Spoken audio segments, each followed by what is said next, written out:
Hey, my IBMOR brothers. This shall probably be a quick one. No rants today, at least not yet. We've been inundated by what I call fake conservatives, or what I call unlearned conservatives. I was listening to, I think, the Prophet of Thought debates, what she does on almost on a daily basis. And HoodServative, or we call it David Monroe, was debating Mike V. And Mike V is considered to be a progressive, or he says a self-claimed progressive. HoodServative says he's a conservative, even though he doesn't really know that much about conservatism and the economy. But what I don't really appreciate is, especially on this space, in this arena, people that don't read and really don't know what they're talking about. They're not well studied, and they go by feelings and opinions. And one of the things was brought up about welfare, people getting free stuff. And I was recently listening to Professor Wolf, who is an economist, who did teach at Yale. Okay, he got his degree from went to Harvard, went to Stanford, got his doctorate from, I do believe, Yale, and taught at Yale, even though he's a Marxist economist. But the thing is, what he's saying is actually true. So I'm going to play what he just said about free stuff and welfare and how it fits into the economy and why they just did it as far as Donald Trump and the COVID-19 thing. Okay. And how all this stuff fits into a particular economy. He did it. It was about 2-3 minutes, and I'll be back on the other side. The last update I'll have time for today, is something that is so ironic that I could not forbear to present it to you. Maybe you've noticed, like I have, that recently there's been very little talk from conservatives ridiculing or attacking or demonizing welfare recipients. Mr. Trump is not parading around denouncing welfare moms the way Republicans used to. In fact, you're not hearing anything about the horrors of the government that has everybody on life support. All the poor people are getting a dole. Isn't it terrible? Aren't they lazy? And you know why you're not hearing it? Because the entire capitalist system is now on the dole. Let me drive that home. You're not hearing the ridicule of people on welfare because what is given to welfare, the poor, is nothing compared to what has been given to the rich and to the corporations. In case you're not familiar, 1/3 of all mortgages in the United States are financed by the Federal Reserve. The government is the ultimate lender, and that's why there's money available for mortgages, and that's why mortgages are as low interest as they are today. That's the government keeping the housing market on life support. Let me give you another example.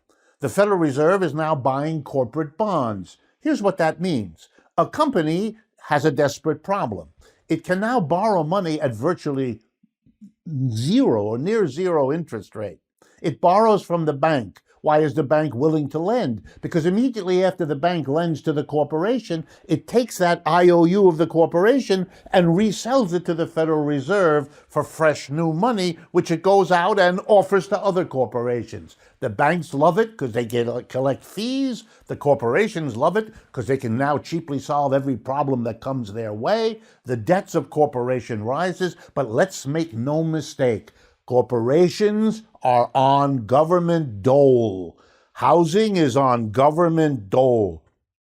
And much more money is involved in just those two than was ever given to welfare moms or is given today to people who get a little extra on their unemployment check. You don't hear conservatives talk about how terrible it is to get support from the government because all of them depend on it. Now, you see how he described welfare, or how the state steps in and facilitates an economy. People think that conservatism means the state or the government is not inside your economy or not doing things for your economy, and that's not true. It's been the case well before this country was a country. It goes all the way back to Roman times, where the state or the government is facilitating your economy, is telling you what to do, is organizing people, which is what it's supposed to do.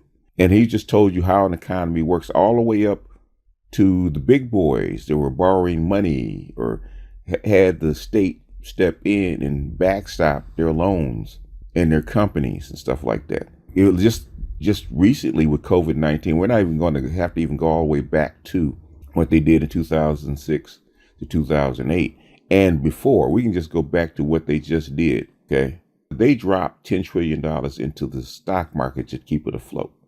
They backstop a lot of loans to very large companies like Boeing, like Delta, like other companies like the GM companies and stuff like that. They're losing money to keep this thing afloat.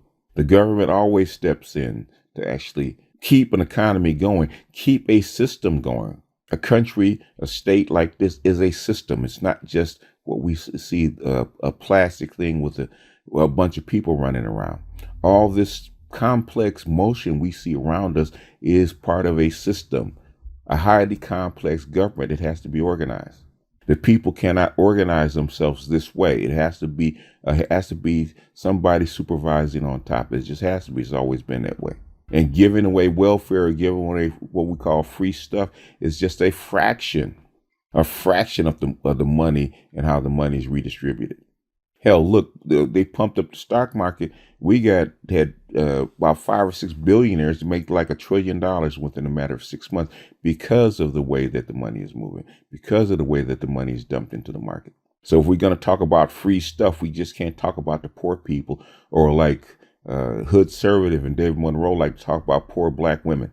They're a tiny, tiny fraction of this whole encompassing system we call capitalism or capitalist United States.